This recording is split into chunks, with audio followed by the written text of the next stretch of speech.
Hello everyone, कैसे हैं आप लोग। आप सभी का अभियान 40 IAS में स्वागत है दोस्तों। आज मैं आपके बीच एक नए टॉपिक के संदर्भ में डिस्कस करने वाला हूं दोस्तों। आपको जैसा कि स्क्रीन पर दिख रहा होगा, पदार्थ की अवस्था, स्टेट ऑफ मैटर। जब हम बात करते हैं पदार्थ की, तो पदार्थ की तीन अवस्थाएं बेसिक रूप से हम अध्ययन करते हैं। वो कौन सी तीन अवस्था है सो देखेंगे सर। सबसे पहले अगर हम पदार्थ की अवस्था की बात करेंगे, पदार्थ की बेसिक रूप से तीन ही अवस्था होती है। पहला आप जानते हैं दोस्तों, होती है ठोस। दूसरा आप जानते हैं दोस्तों, होती है द्रव्य। और तीसरा आप जानते हैं दोस्तों, होती है क्या चीज? गैस। यानी पदार्थ की तीन अवस्थाएं हैं, सॉलिड, लिक्विड और गैस। इसको आप लोग अंग्रेजी में अगर बात करेंगे सर, तो इसको हम लोग सॉलिड बोलते हैं, इसको हम लोग लिक्विड बोलते हैं, इसको हम लोग गैस बोलते हैं दोस्तों। ये तीन पदार्थ की अवस्थाएं हैं। हमें यहां पर जानना है, किस चीज को अनुभूति लेना है, इस बात को समझेंगे। ठोस जब पदार्थ है, तो ठोस पदार्थ के बारे में जानते हैं कि जिसकी आकार और आयतन निश्चित होती है। हमने बोला ठोस के बारे में, सुनिएगा, लोगों ने भी बोला है कि आकार, आयतन, ये दोनों इसका निश्चित होता है। निश्चित का मतलब फिक्स्ड होता है, कांस्टेंट होता है, ये भी बात आप कह सकते हो। जब द्रव्य की बातें आई, इसमें बोला गया कि आकार जो है, यानी जिसको आप साइज बोलते हैं, आकार ये बोला कि अनिश्चित होगा। अनिश्चित का मतलब फिक्स नहीं होगा। लेकिन आयतन की बात करेगा, यानी वॉल्यूम की बात करेगा, तो बोला क्या होगा सर? निश्चित होगा। दो बातें इसके संदर्भ में है, गौर से समझने की चीजें हैं। लिक्विड के साथ साइज जो है अनिश्चित होगा। जैसा बर्तन में आप रखेंगे वैसा, जैसे एक बात बताइए, बाल्टी में दूध रखेंगे तो कम दिखेगा, ग्लास में दूध रखेंगे ज्यादा दिखेगा, लेकिन वॉल्यूम सेम है। आकार आपका अनिश्चित है, यानी जिसको आप साइज बोलते हैं। गैस की जब बातें होती है, इसमें दोनों चीज अनिश्चित हो जाता है, यानी ना आकार फिक्स है ना वॉल्यूम, क्योंकि गैस हवा में उड़ता भी है। जब तीन अवस्था की बात हुई, ठोस, द्रव्य और गैस, यहां से बहुत बड़ा सवाल निकल के आता है दोस्तों। क्या सवाल आता है सो देखिएगा। सबसे पहला चीज, ठोस पदार्थ के साथ एक ही चीज होता है, वो प्रॉपर्टीज है प्रत्यास्था, जिसको अंग्रेजी में एलास्टिसिटी बोलते हैं सर। क्या बोलते हैं सर? एलास्टिसिटी। ये कैसे पदार्थ में ये प्रॉपर्टीज होता है? ये ठोस पदार्थों में होता है। ये क्या है, ये इसके बारे में आगे समझेंगे। द्रव्य पदार्थ की जब बात हुई, लिक्विड की जब बात हुई, इसमें भी हमारा दो तीन चीजें पढ़ने को है द्रव्य में। सबसे पहला जब द्रव्य की बात हुई, तो सबसे पहला दिमाग रखेंगे कि दाब यानी प्रेशर की बात द्रव्य में होती है। पृष्ठ तनाव की बात द्रव्य में होती है, यानी जिसको आप अंग्रेजी में सरफेस टेंशन कहते हैं। इससे बहुत ही पॉपुलर सवाल है दोस्तों, वर्षा की बूंद गोल क्यों होती है? तो किसके कारण? सरफेस टेंशन के कारण। किसके कारण दोस्त? सरफेस टेंशन के कारण। अब इसी में एक और आता है लिक्विड में श्यानता, जिसको आप विस्कोसिटी बोलते हैं। जैसे विस्कोसिटी क्या है, इस बात को समझेंगे। यानी श्यानता क्या है? लसलसापन ही विस्कोसिटी है। जैसे पानी है और शहद है, तो कौन लसलस करता है? शहद करेगा। शहद मतलब मधु, जिसको आप खाते हैं, मध, है ना। उसके बाद एक और चीज आता है सर, आपका कोशिकत्व। कोशिकत्व यानी आप कह सकते हैं कैपिलरिटी। जैसे आप गौर कीजिएगा, समझने की चीजें हैं दोस्तों। जैसे आप दिया का इस्तेमाल किए होंगे, लालटेन का, लैंप का इस्तेमाल आपने किया है, कलम स्याही का इस्तेमाल आपने किया है। ये बॉल पेन वाली नहीं, स्याही वाली पेन। उसमें स्याही जो नींव तक आती है, इसी प्रॉपर्टीज से आती है। बत्ती तक जो तेल पहुंचता है, किरोसिन तेल, ये आपके कैपिलिटी के कारण ही पहुंचता है। ये सारी जो चीजें हैं, ये लिक्विड के साथ है। गैस के साथ एक ही बातें हैं, वायुमंडलीय दाब। क्या है सर? वायुमंडलीय दाब, जिसको आप एटमॉस्फेरिक प्रेशर बोलते हैं। हमने पदार्थ की 3 अवस्था की चर्चा किया, सॉलिड का चर्चा, लिक्विड का चर्चा और गैस का चर्चा। सॉलिड में इलास्टिक प्रॉपर्टीज होगा, लिक्विड में surface tension, pressure, viscosity, capillarity का गुण आएगा।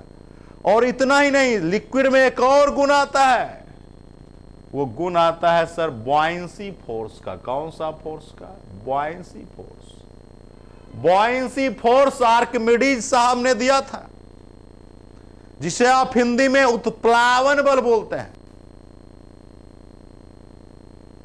और इस सिद्धांत के प्रतिपादक हमारे आर्किमिडीज साहब थे। तो ये हमारी पदार्थ की अवस्था थी।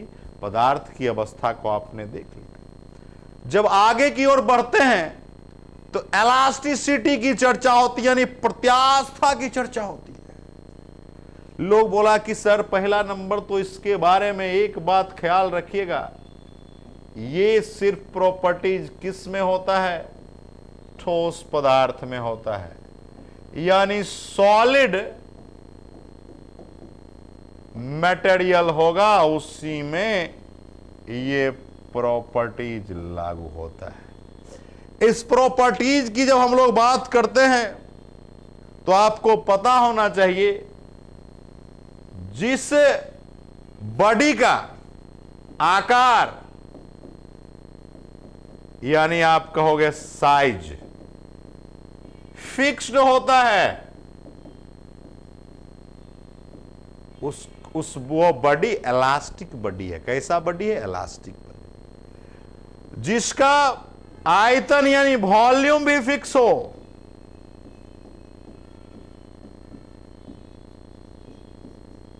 यानी ये 2 प्रॉपर्टी जिस बॉडी में पाया जाएगा, वह बॉडी इलास्टिक बॉडी कहलाएगा। हमने क्या बोला? जिस बॉडी का शेप और वॉल्यूम फिक्स्ड होगा, वह बॉडी इलास्टिक बॉडी कहलाएगा। क्लियर है? अब देखिए, इलास्टिक बॉडी को 2 टाइप से क्लासिफाइड किया गया दोस्तों। कौन सा टाइप है सो देख लीजिए। आपका इलास्टिक बॉडी को 2 टाइप से क्लासिफाइड किया गया। तो कौन कौन है सो इस बात को समझने की जरूरत है। पहला आपका है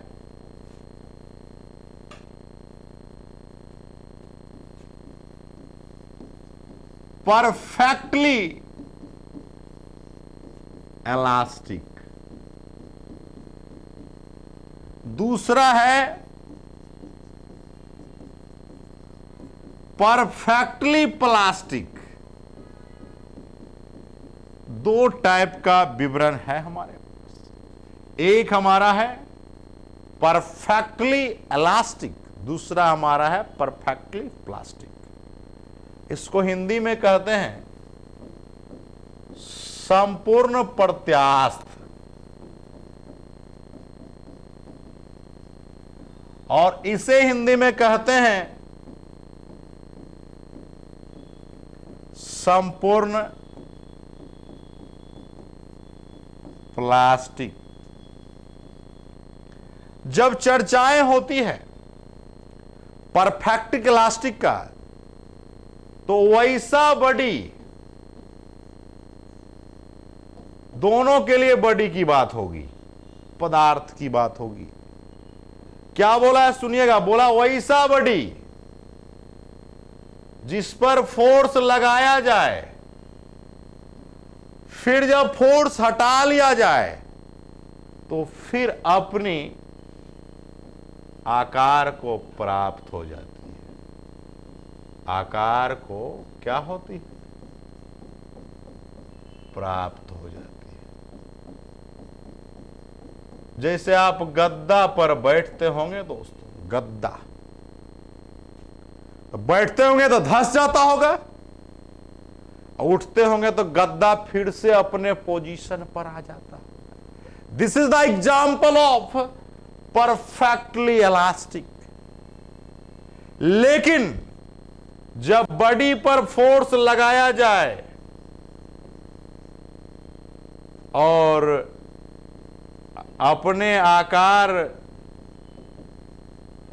को वापस नहीं प्राप्त कर पाती हो, तो वैसे बॉडी को हम लोग परफेक्टली प्लास्टिक बोलते हैं। जैसे प्लास्टिक का कुर्सी है, ओकरा पर हम बैठ जाएंगे, दब गया, टूट गया, तो क्या हम उठेंगे तो फिर जुट जाएगा? कभी नहीं। तो उस बॉडी को परफेक्टली प्लास्टिक बोलते हैं। लेकिन परफेक्टली इलास्टिक की बात यदि होती है तो बैठिएगा तो धंस जाएगा, उठिएगा तो उठ जाएगा, यानी अपने पोजीशन में आ जाएगा। तो उस बॉडी को हम लोग परफेक्टली इलास्टिक, और इस बॉडी को क्या बोलते हैं? Perfectly plastic. क्लियर हो गया होगा? नेक्स्ट आते हैं दोस्तों, स्ट्रेस और स्ट्रेन की चर्चा हो रही है दोस्तों। सबसे पहली बात है, स्ट्रेस की बात करेगा सर, तो स्ट्रेस का फॉर्मूला होता है फोर्स बटा एरिया, यानी आप कह सकते हो बल बटा क्षेत्रफल। यानी आप कहेंगे प्रतिबल बल और क्षेत्रफल का अनुपात है। स्ट्रेस का मतलब क्या हो गया दोस्तों? प्रतिबल। अब जब चर्चाएं होगी, स्ट्रेन की बात आएगी, स्ट्रेन को हिंदी में आप लोग विकृति कहते हैं। ये क्या बोला, इसकी भी बात को सुना जाए। ये बोला आंशिक लंबाई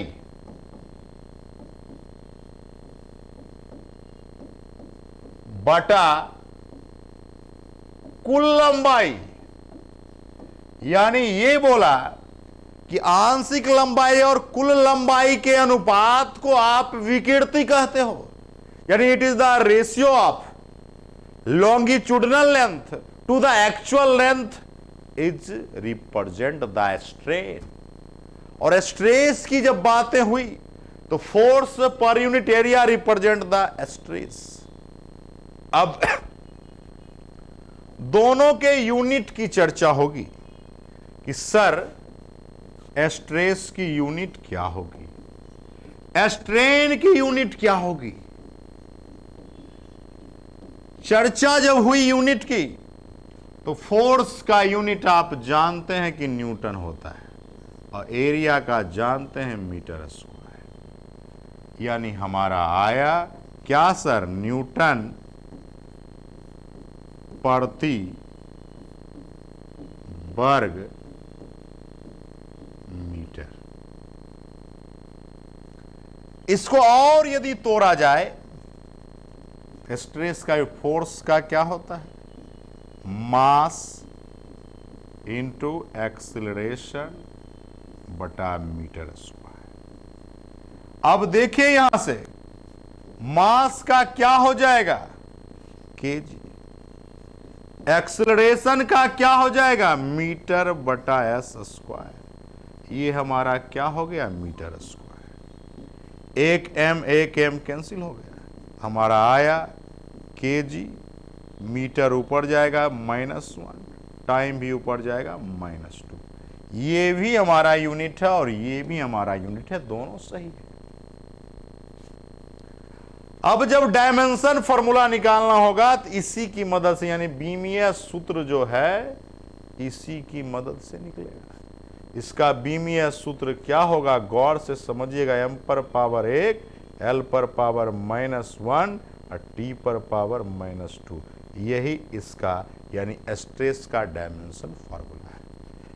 अब आते हैं स्ट्रेन के यूनिट पर। देखिए लेंथ है और ये भी लेंथ है, गौर से समझिएगा दोस्तों। मीटर होगा, नीचे भी मीटर होगा, कट जाएगा, यानी आप कहेंगे सर यूनिट लेस है, यूनिट बचा ही नहीं, यानी इसका मतलब आप कहते हैं सर इकाईहीन होगा। जो ही कोई भी क्वांटिटी यूनिट लेस होता है तो डेफिनेटली है कि बीमाहीन हो जाती है। क्या हो जाती है, बीमाहीन हो जाती है। यानी m पर पावर 0, l पर पावर 0, t पर पावर 0, यही आपका स्ट्रेन जो है यूनिट लेस है। और स्ट्रेस का न्यूटन पर मीटर स्क्वायर या केजी पर मीटर पर सेकेंड स्क्वायर होता है। ये हमारा था स्ट्रेस और स्ट्रेन। चीजों को समझिएगा, स्ट्रेस और स्ट्रेन हो गया सर, क्लियर है। नेक्स्ट आते हैं दोस्तों, हुक का नियम है। क्या है सर, हुक का नियम। हुक यानी रॉबर्ट हुक की बात है। रॉबर्ट हुक साहब ने कहा था यदि वस्तु की विकृति अधिक नहीं है तो पदार्थ पर कार्यरत प्रतिबल उसमें उत्पन्न विकृति के अनुक्रमानुपाती होता है। क्या होता है, अनुक्रमानुपाती होता है। यानी हुक्स लॉ कहता है, गौर से समझिएगा, कि कोफिशिएंट ऑफ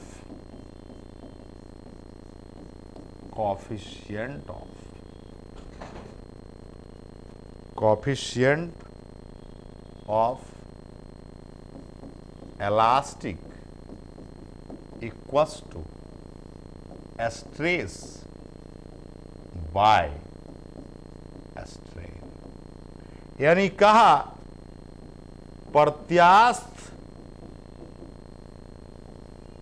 गुणांक बराबर प्रतिबल वटा विकृति। ऐसा भी कोई कह सकता है हुक्स के नियम के अनुसार कि प्रतिबल प्रोपोर्शनल, प्रतिबल इक्वल्स टू प्रतिबल प्रोपोर्शनल विकृति। ऐसा भी बोल सकता है दोस्तों, यानी स्ट्रेस प्रोपोर्शनल टू द क्या दोस्त, स्ट्रेन। अब जब प्रोपोर्शनल हटता है तो आपको भी पता है कि कोई कांस्टेंट आएगा, और यहां कांस्टेंट कोफिशिएंट ऑफ इलास्टिक है। यानी आप कह सकते हो स्ट्रेस बराबर E इंटू क्या सर, स्ट्रेन। तो E बराबर क्या हो जाएगा, देखिए E बराबर हो जाएगा स्ट्रेस बटा स्ट्रेन। कैसे, जो गुना में रहता है वो किस में आता है, भागा में। क्लियर है दोस्तों, ये किसका नियम था, हुक्स लॉ था। आगे की ओर जब बढ़ते हैं दोस्तों, surface tension, this is the very important topic, बहुत ही इंपॉर्टेंट है। सरफेस टेंशन की जब बातें होती है दोस्तों, तो कहा है किसी द्रव की वह प्रकृति, वह नेचर जिसके कारण इसका फ्री सरफेस न्यूनतम क्षेत्रफल घेरने की नेचर रखता है, प्रवृत्ति रखता है। और सरफेस टेंशन के बारे में आप जानते हैं, वर्षा की बूंद जो न्यूनतम सरफेस घेरता है, फ्री सरफेस, सरफेस टेंशन के कारण। तो बहुत पॉपुलर क्वेश्चन है, वर्षा की बूंद गोल क्यों होती है, पानी की बूंद गोलाकार क्यों होती है। उसके बाद बहुत सारे क्वेश्चंस जो हैं पृष्ठ तनाव से आते रहते। पृष्ठ तनाव के लिए एक ही चीज याद रखना है कि किसी भी द्रव का वह नेचर जिसके कारण स्वतंत्र पृष्ठ यानी फ्री सरफेस न्यूनतम क्षेत्रफल घेरने की क्या रखता है, नेचर रखता है, प्रवृत्ति रखता है, तो उस नेचर को हम लोग सरफेस टेंशन यानी पृष्ठ तनाव कहते हैं। Very good. जब आगे की ओर बढ़ते हैं तो लिक्विड में दो टाइप का फोर्स लगता है। एक का नाम है स्वसंजक बल, दूसरा का नाम है असंजक बल, कोहेसिव फोर्स, एडहेसिव फोर्स। अब क्या हुआ, इसको समझना बहुत आसान है। क्या आसान है? कोहेसिव बोलेगा तो सेम कास्ट में शादी होगा। किसमें होगा? सेम कास्ट में। एडहेसिव बोलेगा तो डिफरेंट कास्ट में शादी होगा। अब कहा ये क्या बता दिए भैया, तो सुनिएगा बात को। यदि पानी और पानी के बीच यानी पानी के मॉलिक्यूल्स के बीच जो फोर्स लगता है उसको कोहेसिव फोर्स बोलते हैं, लेकिन पानी और तेल के मॉलिक्यूल्स के बीच जो फोर्स लगता है उसको एडहेसिव बोलते हैं। गौर से समझिएगा, यदि सेम मटेरियल हो, सेम हो, तो उसके बीच जो फोर्स लगता है उसको हम लोग कोहेसिव बोलते हैं, और डिफरेंट के बीच जो फोर्स लगता है उसको हम लोग एडहेसिव बोलते हैं। कोई दिक्कत? याद रहेगा, हमने दो ही बातें बोला, एक सेम कास्ट, एक डिफरेंट कास्ट। पानी के मॉलिक्यूल्स के बीच या दूध के मॉलिक्यूल्स के बीच जो फोर्स लगता है वो क्या है? कोहेसिव है। लेकिन दूध और पानी के बीच यदि कोई फोर्स लगता है तो वो कौन सा होगा सर? एडहेसिव होगा, क्योंकि दोनों का मटेरियल क्या है? अलग अलग है। ये हमारे टॉपिक थे। हमने जो अभी पढ़ा, दो तीन चीजें के बारे में डिस्कशन किया दोस्तों। सबसे पहले हमने चर्चा किया कि पदार्थ की अवस्था क्या होती है। तीन अवस्था है, सॉलिड, लिक्विड और गैस। एक बात और पूछ सकता है, यहां से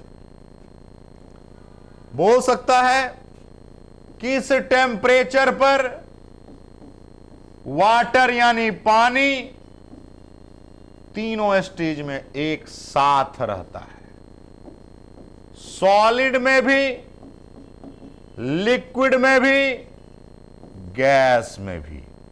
यानी बोला किस टेम्परेचर पर वाटर तीनों स्टेज में रहता है, और तीनों स्टेज का नाम ट्रिपल पॉइंट ऑफ वाटर कहलाता है। ट्रिपल पॉइंट ऑफ क्या? यानी आप हिंदी में बोलते हैं दोस्तों, जल का कैसा बिंदु? त्रिक बिंदु। तो ऐसा सवाल यदि आए तो दिमाग में रख लीजिएगा 0.15 डिग्री सी। इस टेम्परेचर पर वाटर जो है ठोस में भी रहता है, द्रव में भी रहता है और गैस में भी रहता है। क्वेश्चन कैसा भी आए तो आप आराम से बना सकते हो दोस्तों। बहुत बहुत धन्यवाद साथी। फिर नए आप टॉपिक के साथ मिलेंगे। इसीलिए सभी से रिक्वेस्ट है कि आप सभी चैनल को सब्सक्राइब करें, कमेंट करें और लाइक करें। बहुत बहुत धन्यवाद साथी।